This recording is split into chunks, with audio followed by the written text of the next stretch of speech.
sell my business for 5. That would be something reasonable for me. Yeah, 5 million? Yeah. Okay. 500,000. Just kidding. No. If you're watching till this point, go ahead and support the channel. Go ahead, subscribe or like or comment, whatever you want to do. But if you're new to this, we're documenting ourselves, building our business models, LBOs. We're buying businesses using leverage. And let me know what you think of this conversation. I'd like to hear what everyone says, but we're going to be more consistent on this channel. I missed a couple days, but we have a couple videos lined up, and we're going to start going back at it, man. I had some stuff happen, and I can't talk about it. Just leave it at that, and let's get back into it. Considering it, because I've never done this before, I'm in the preliminary stages of just researching what that looks like and how to prepare my business for such a venture. Absolutely, yeah. So yeah, I could help answer some questions for whatever you want to know. How long have you been looking into it, and how much research have you done? About 2 weeks, to be honest. Yeah. And I'm gonna be real honest with you. I'm not ready to sell today. But I'd like to develop a plan to move in that direction. And since I've just kind of recently decided that this is something that I want to do, I'm aware that that's not going to happen tomorrow, and I certainly am not going to kind of enter that without fully understanding the scope of what that means and preparing my business Absolutely. for that sale. I mean, I started my business about 15 years ago, so it's been the last 15 years of my life that's been dedicated to this. So it really has to be worthwhile, and I don't necessarily know if my business today represents, where I'd like to be at the selling table or at the signing table. I got you. That makes sense. Yeah, it's a daunting task as well. It's you definitely want to do your research. You want to ask the right people, etc.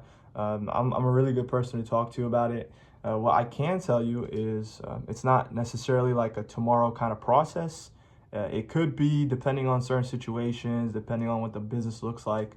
And if you prepare for it ahead of time, you could always structure and package your business in a way that's more feasible, sort of like selling a house, painting the walls or whatever before you sell it, that sort of deal. Same thing with the businesses, right? Right. Yeah, so I actually, because of how much I don't know about selling a business, and I know that my business has a tremendous amount of value, at least it does to me in the long term and the short term, and has successfully taken care of my family for the last 15 years. I know that there's definitely value there, and because I don't understand the landscape of this, it's just not my expertise at all. Like I said, I've never sold a business. I spoke with, I have, my nephew actually does mergers and acquisitions. Oh, in interesting. a different field, not in the healthcare sector, in another state. And he actually recommended to me this morning that I work with a broker. He said that people that are looking to buy don't always love working with a broker. And there, is a fee at the closing table. They're asking for 1% or whatever, but they are motivated to get me the best, possible outcome. Sale price, which that 1% would be lost if I just kind of try to go into this on my own anyway. So what I can tell you about that. Yeah, so that's good. So you have some sort of idea. Sounds like your nephew, he got a good head on his shoulders. So what I can tell you about working with a broker, first of all, we're not brokers. We're a group of investors. You'll run into different groups, right? Like there's a private equity group. There's the brokers group. There's all different types of groups. And what I can tell you about the brokers is a lot of times they'll charge an upfront fee because they want to see how motivated you are to actually sell. Because what we'll find is like there's a difference between a prospect and a suspect. Like a lot of owners who are interested in selling are just dipping their toes in the water, and there's a lot of money involved in this as far as the due diligence side. So people want to feel insured that you're actually looking to sell. So the brokers will go ahead and ask for an upfront fee. Depending on the broker, it ranges And then they'll ask for also like a fee at the closing table as well. That's pretty typical, right? But the thing is with the brokers is a lot of times, I'll tell you, I've seen stats from last year as well as 2022. About like 95% of businesses sold or listed with brokers actually don't sell. And I say from my experience, the number one reason why that is because they tend to overprice the businesses, and sometimes they're not willing to always show all the offers to the owners. You know what I mean? And that's why it's frustrating sometimes to work with the brokers. A lot of times the brokers will like hide certain information, sensitive information. So they don't necessarily have great reputations of working with buyers. And I've actually heard this. This is something that my nephew actually told me about. He's like, yeah, and depending on, what they're trying to meet, exactly, their commission, yeah. Yeah, it's depending on, what their desperation is as far as their commission goes and exactly. how soon they want to close. They might even go for a lowball offer to just get that commission. So, I'm aware that there's going to be discounts, but it's very hard to navigate when I don't know the landscape. And also another thing too about the brokers is you don't want to get stuck with one broker, like they'll want to pigeonhole you to only work with them. And then when you sign with them, you can't really look around, and there's all these stipulations and agreements. I think you're in a good position right now where you're opening your eyes, you're looking around, there's different options. And honestly, like with us, I don't like to waste my time or your time as a business owner. I show you a bunch of options on the table, and I'll be honest with our options, and we'll see if we're a good fit. It's not necessarily to say like we jump on every single opportunity. We look at a decent amount of businesses every single day, and we try to allocate our time accordingly. You know what I mean? Absolutely. Yeah. So. Absolutely. I can tell you that I've gotten calls from brokers. I've gotten calls from investment firms. I've gotten calls from people who want to acquire my company into a larger like conglomerate. Yeah. I've talked to everybody. I literally get 2 to 3 calls a week. Like, wow. It's insane. They call you just like me, huh? I don't know what you guys are looking at and why you guys think my business is so why that's so appealing. Yeah. But it is. I love my business. I love my work. Yeah. So let's talk. Let's have the preliminary conversation. What questions do you have for me? Yeah. So I mean, I don't know that much about your business. I know that the information I have here to call you kind of gives me like an idea, and sometimes that's not even accurate. But usually, the way we go about structuring a deal, it all depends on like the net profit of the business, and that's how everyone else is going to look at it. They look at the profit and then they multiply it however they want to multiply it. So yeah, I mean, over here, I think the data I have shows that you have revenues between 1 to 5 million, something like that. I don't know if that's accurate. Yeah, that's accurate. Yeah, so we tend to take we were 1.8 last year, and we're looking to be 2.5 this year. Gotcha. And what kind of margins does that include? To be honest, I have no idea. I'm not looking at my P&Ls right now. I'm like literally in the car. No, I got you. But yeah, I can tell you that when you're trying to grow, like profitability is shrinks. Tenuous. Yeah. Yeah, to say the least. We were hit pretty hard with COVID, and rebounding was this business isn't for the faint of heart. Okay, rebounding was a freaking nightmare. I'm not gonna lie. Which is probably why this type of business is so appealing to investors, because we're at a time right now where things are just starting to settle down in my industry. I'll tell you what we've experienced. So during COVID, we had like a mass exodus of clinicians from the industry, because all of our nurses, they were getting travel jobs that were paying them 4 or 5 times what we could pay them based on reimbursement. So we lost a lot of clinicians, which meant that directly affected the amount of referrals that we could take and the amount of admissions that we had. Yeah. So we've rebounded from that, but we've rebounded in such a way that these clinicians are still coming back into the market at a much higher pay rate while reimbursement has not increased at all. Wow. So yeah, it's pretty it's pretty intense. Yeah. That's why I think my business is prime for acquisition, or even some sort of merger with maybe a larger establishment that might have resources already in place, like that they could kind of use to they might not need every single position filled that I have filled running it just myself, because they might have people on their payroll already that could just acquire some of the work. It's a mess. I don't know. Yeah. Well, let me ask you. It's a lot. There's so many moving parts. Let me ask you, Claudia. So, what makes you interested in letting go of the business? Like you said, it has a lot of value. It's taking care of your family. It's taken a big part of your life, 15 years. What makes you interested in selling? I'm gonna be honest. It's become exhausting. I mean, I can't see myself doing this for the next 10 years. Mm-hmm. And I'd like to retire and travel. Really? You sound young. You sound so young. Yeah, you sound young to be a CEO too. I was gonna say the same thing. I appreciate it. Yeah, I mean, I'm not old, but you're exhausted. Yeah. It's not that I'm exhausted, but it can be exhausting. Gotcha. And just struggling with the government programs like the Medicare. We don't even accept Medicaid because we can't afford to pay anybody on their reimbursement, and it's really fixed. So they don't have any wiggle room as far as our pay rates go. So we don't even accept Medicaid, even though we're providers. But we do Medicare, managed care, all of that. But yeah, it can be exhausting. Yeah. So what I could tell you that would benefit you, regardless of working with me or not, the way you structure your tax returns and the P&Ls and balance sheets really makes a huge difference.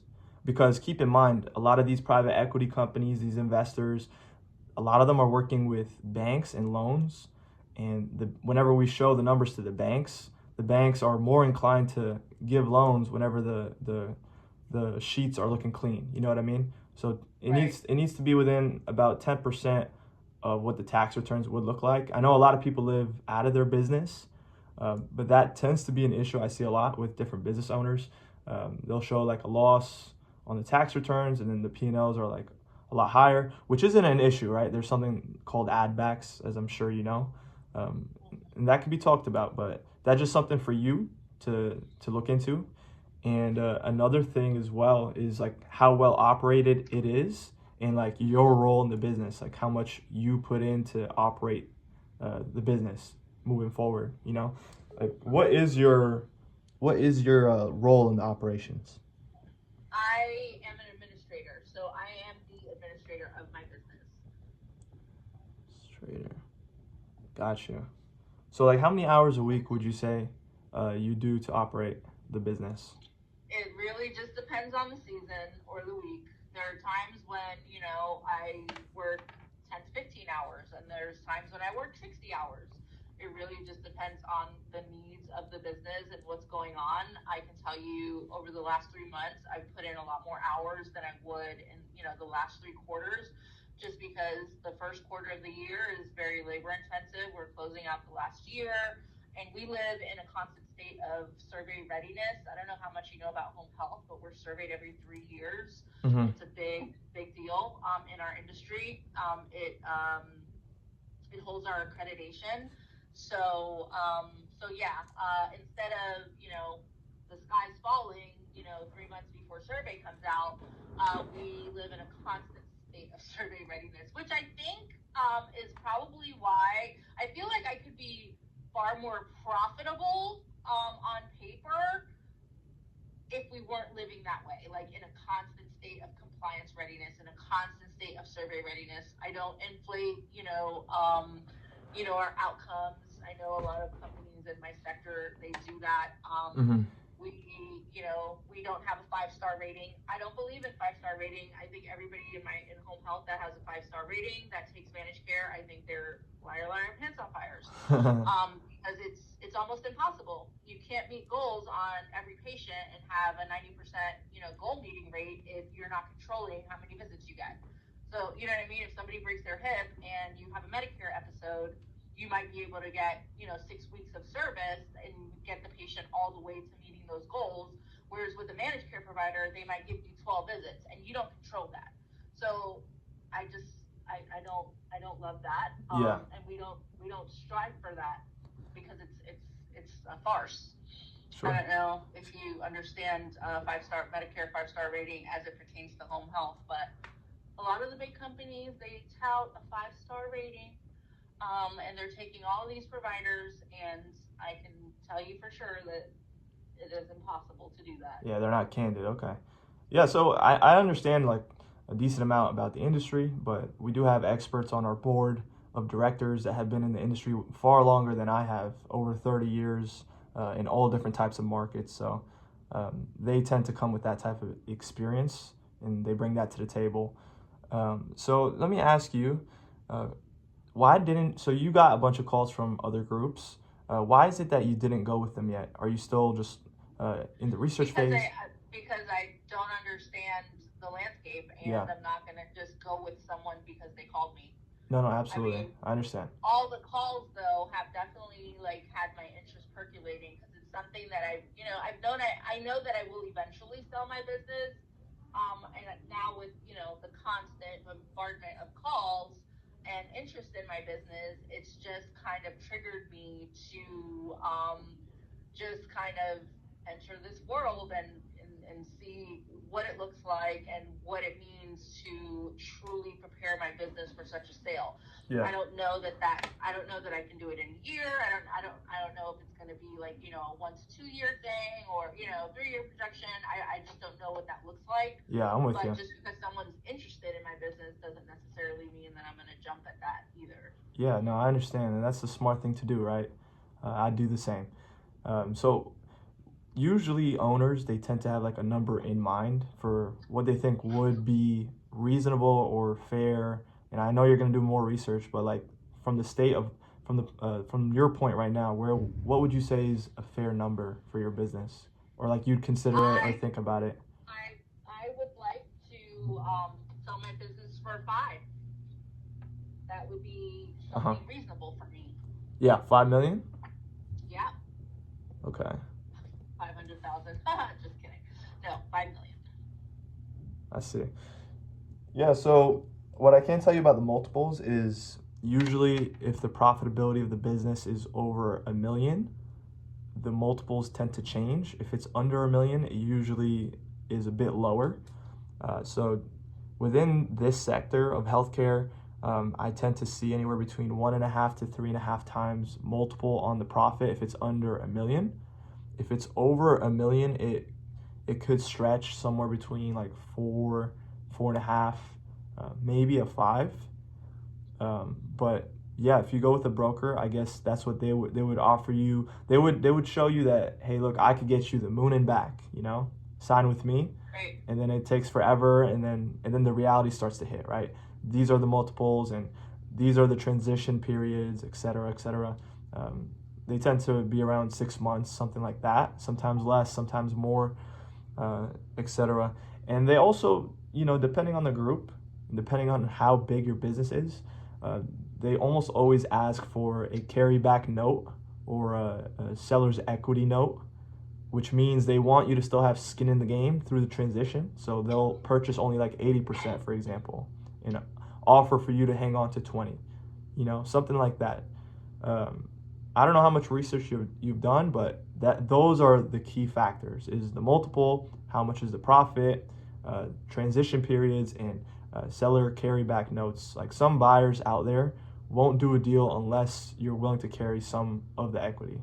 You know what I mean? I actually would prefer that because, let's say that I found the ideal situation to sell. I still want to work. I actually love what I do. I love prepping for survey. I love all the administration that goes into the work. I'm really good at it. I love it. So I would definitely, even in selling, I would want to remain on board to some degree for at least a couple of years. That way, I have meaningful work while I transition into, the next phase of what I want to do with my career. Absolutely.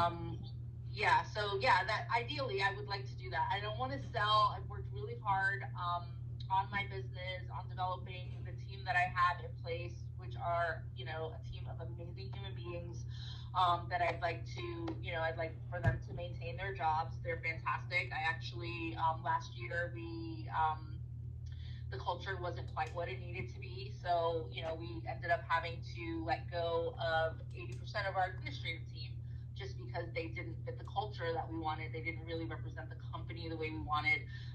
So we've had to replace those people, which we have, and the new people are just so amazing, and they're so great at their job. And of course, they come at a higher pay rate, right? So that also affects my profitability. But we're primed to grow. In the last 3 months, we've grown our census from 100 to 150. We're right around 150 to 160 now, and we have some goals that we have for the next quarter and the next year. We've met our first quarter goals with the new team for this year, and I'm super excited about growth potential for us and for the team. So I have some really good people in place, and I don't want them to be without jobs because I decided to sell. Yeah, and that's another thing about selling. Certain groups you'd have to watch out. They might want to rebrand. They might want to get rid of some people. The value that you'll get working with us is that we tend to keep the legacy going, and we treat the employees really well. We won't change the name of the business. We don't have bad intentions going in. That's one of the biggest values that we add to the owners whenever we work with them. So the 5 million number that you came up with, where did you come up with that number? Is it just like the ideal situation, or did something happen and someone told you something that you could get that kind of multiple? That's what my business is worth to me. That's what the last 15 years of my hard work is worth to me, and that's kind of my retirement number. You know what I mean, so to speak. So yeah, that's what my business is valued at to me. I'm with you. The last 15 years of my work. No, absolutely. And you should get what you want at the end of the day. The world is your oyster, right? And like I said, the business, the numbers might not be there today, which is why I think it's so important that I kind of figure out and try to work with someone. I may hire a consultant, I don't know, to figure out what it's going to take for me to get to that number. I don't think I'm at that number today, but I think with the team I have in place, I'm primed to get there. I feel strong that we can meet whatever goals we put in front of us, if that makes sense to you. Yeah, another two options, maybe selling to the employees. People tend to sell higher working with them, but it's a bit of a different process. If you want to hit the 5 million, I'm just wondering, have you ever considered growing through acquisitions?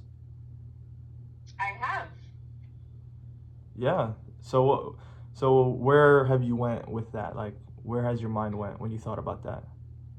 Well, I don't mind it as long as the values of the company acquiring my company align with my own. There's the industry can be. Healthcare has gotten a little shady over the last 5 years. Yeah, there's always new regulations as well. Yeah. Yeah, there's regulation and there's people always skirting that, and I just don't live that way. I like to sleep at night. I don't break the rules. I don't inflate numbers. I don't inflate, whether or not my patients are meeting goals. You know what I mean? I also don't believe in limiting or, I'm putting this in quotes, managing the care that patients receive. So ideally, if I went that route, I wouldn't want to work with a large company that is a part of a huge accountable care organization. I don't like that because their primary objective is to limit the amount of visits that patients get and limit the care that they get. And I just think that's super unethical. Like I said, it just really depends on whether or not their core values align with my own. Yeah, absolutely. Something we offer for our acquisition clients that we work with, because we really look at it like a partnership for life. It tends to be like that. We also offer a bit of equity through like the holding company as part of like the purchase price, things of that nature.